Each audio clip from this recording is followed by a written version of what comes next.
High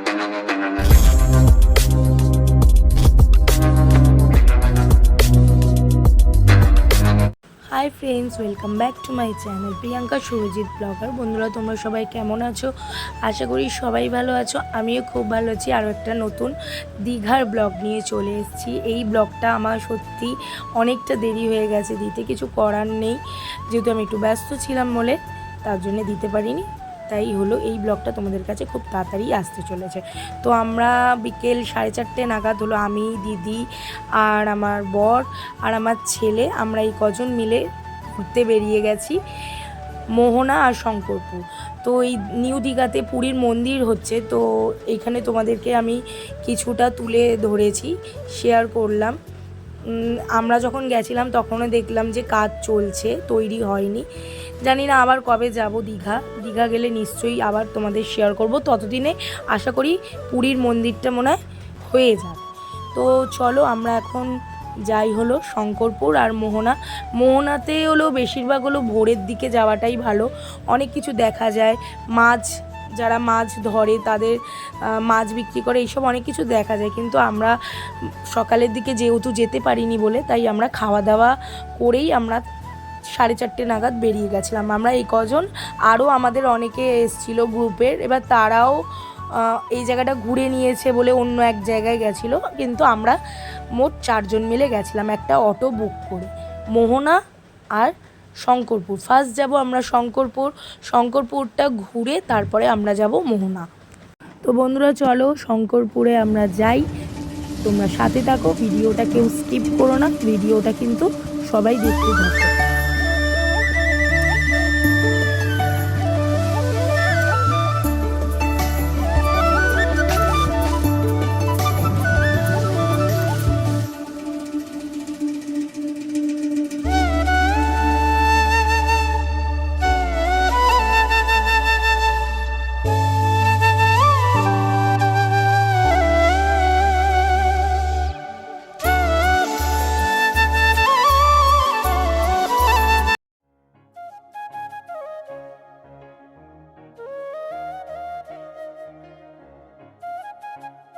তো তোমাদেরকে আমি বললামই যে আমরা একটা অটো বুক করে শঙ্করপুর আর মোহনা ঘুরবো।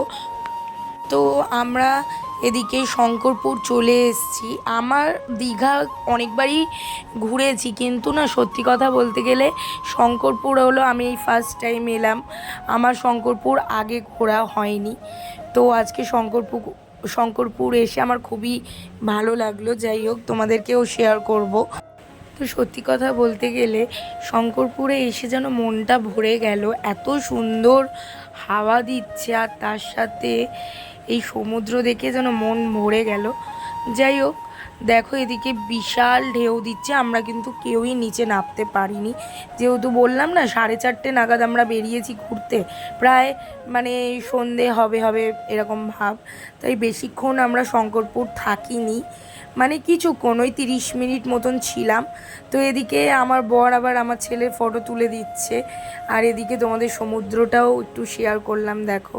আর এদিকে আমি আর দিদি প্রচুর রিলস করেছি শঙ্করপুরে। তোমরা অনেকে যারা যারা আমার ইনস্টাগ্রাম জানো তারা দেখেছো, আর যারা দেখোনি তারা প্রিয়াঙ্কা 143 আমার চ্যানেলের নাম, ইনস্টাগ্রাম আইডি, তোমরা দেখে আসতে পারো। আর তো আমরা শঙ্করপুর ঘুরে আমরা এবার নেক্সট চলে এসেছি মোহনা। বুঝতেই পারছো সন্ধে প্রায় হয়ে গেছে, মানে একটু অন্ধকার ভাব মানে হয়ে গেছে। তাও আমি যতটা পেরেছি মোহনায় এসে ততটাই ভিডিও করেছি। তো মোহনায় বুঝতেই পারছো মাছ খুব বিখ্যাত, শুটকি মাছের জন্যে। আরও অনেক মাছ বিক্রি হয়, জ্যান্ত মাছ বলবো না, সরি, ইলিশ মাছ, পমফ্লেট মাছ, পাবদা মাছ, কাঁকড়া, আরও অনেক রকমের মাছ বিক্রি হয়। তো এদিকে আমি মোহনায়ও প্রথম এলাম, শঙ্করপুরও প্রথমই এসেছি, কারণ আমার আগে সত্যি কথা বলতে গেলে আমি মোহনা শঙ্করপুর ঘুরিনি। New Digha, old Digha, Udaipur beach, Talsari, এইগুলো আমার ঘোরা হয়ে গেছিলো, কিন্তু আমি মোহনা আর শঙ্করপুর কিন্তু ঘুরতে পারিনি। এইদিকে এই ছোট্ট একটা কাঁকড়া আমার বর হাতে নিয়ে আমার ছেলেকে দেখাচ্ছিল। তো মোহনা ঘোরা হয়ে গিয়ে আমরা শুটকি মাছের দোকানে এসেছি।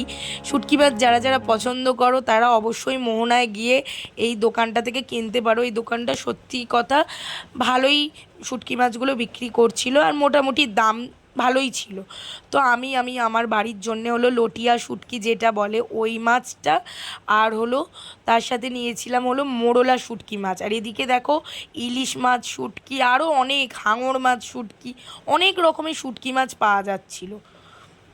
মানে শুকনো করে মাছগুলো বিক্রি করছিল, চিংড়ি মাছ, তারপরে অনেক রকমের। তো আমরা সব কেনাকাটি করে এবার আমরা হোটেলে চলে এসেছি। তোমরা জানো প্রথমে আমি ছিলাম সি ভয়েসে, তারপরে হলো আমরা চলে এসেছিলাম দিদিদের হোটেলে। আর দিদিদের হোটেলেই আমরা ছিলাম দুদিন না 1.5 দিন মতন আমরা সব একসাথে ছিলাম। পিয়াদি ওরা যেহেতু বাড়ি চলে গেছিলো, আমরা এই হোটেলে চলে এসেছিলাম। দিদিরা যেই হোটেলে ছিল খুবই ভালো ছিল, আর এসি ছিল। সত্যি কথা বলতে গেলে আমি যেদিন ফার্স্ট দিন গেছিলাম দীঘায়, যদি আমি ফার্স্টে যেতে পারতাম না তাহলে আমি এই হোটেলেই থাকতাম, সি ভয়েসে আমি থাকতাম না। আমার ওই হোটেলটা একদমই পছন্দ হয়নি, এসিও ছিল না আর সেরকম একটা ভালো ছিল না। তো আমরা খাওয়া দাওয়া করেছি রাতে, তোমাদেরকে দেখলেই সবাই মিলে একসাথে। আর এদিকে আমরা সকাল হয়ে গেছে পরের দিন, এবার আমরা বাড়ি যাব। তো বাড়ি যাওয়ার আগে হলো সবাই আমরা একসাথে ব্রেকফাস্ট করে নেবো। তো ব্রেকফাস্টে ছিল লুচি, ঘুগনি, আর আমার বর খেয়েছিল বাটার টোস্ট। তো খুব মজা করেছি, সত্যি কথা বলতে গেলে এত মজা হয়েছে ঘুরে বলে বোঝাতে পারবো না। আরও নেক্সট ব্লগে তোমরা দেখতে পারবে, আরও সামনে আরও সুন্দর সুন্দর ব্লগ আসতে চলেছে। তো এদিকে সব আমরা হলো একসাথে ব্রেকফাস্ট করতে বসে গেছি। ব্রেকফাস্ট করে আমাদের বাসে উঠবো 10:30 থেকে আমাদের গাড়ি ছাড়বে। তো আমরা সবাই ব্রেকফাস্ট করে বেরিয়ে যাব হোটেল থেকে। তো এই হলো আমাদের বাস, আমরা যেই বাসে করে মানে বাড়ি ফিরেছি, মানে স্প্ল্যানেড নামিয়েছে, স্প্ল্যানেড থেকে আমরা এবার যে যার মতন বাড়ি চলে গেছি। তো বৃষ্টি পড়ছিল, যেদিন আমরা ব্যাক করছি সেদিন মারাত্মক বৃষ্টি হয়েছিল, ঝড় হয়েছিল। এদিকে আমি আর দিদি একসাথে বসেছিলাম, আর আমার বর আর আমার ছেলে একসাথে, আর রাখিদির ছেলে একসাথে। খুব মানে এত মজা হয়েছে বলে বোঝাতে পারবো না। ফার্স্ট দিনটা মানে ঠিক ছিল, সেকেন্ড দিনও মোটামুটি, কিন্তু লাস্ট দিন তার আগের দিন মানে মারাত্মক মজা করেছি। আমরা সবাই মিলে এত মজা করেছি বলে বোঝাতে পারবো না। যাই হোক, আমাদের নেক্সট ট্রিপ আর একটাও হবে 2025-এ। এই বছরে আর হবে না সেরম একটা, মানে বাইরে আর ঘুরতে যাওয়া সেরমভাবে হবে না। 2025-এ আমরা খুব তাড়াতাড়ি আবার ঘুরতে যাব, তখন তো ব্লগ তোমরা অবশ্যই পাবে বন্ধুরা। চলো এবার বাড়ির দিকে রওনা দিই। যদি ভিডিওটা ভালো লেগে থাকে সবাই একটা লাইক করে দিও, কমেন্ট করে দিও, তার সাথে সাবস্ক্রাইব করে পাশে বেল আইকনটা ক্লিক করে দিও, যাতে আমার নতুন নতুন ভিডিওগুলো তোমাদের কাছে পৌঁছে যায়। সবাই ভালো থেকো, সুস্থ থেকো, আবার নেক্সট ব্লগে তোমাদের সাথে দেখা হচ্ছে। চলো সাথে থাকো, পাশে থাকো।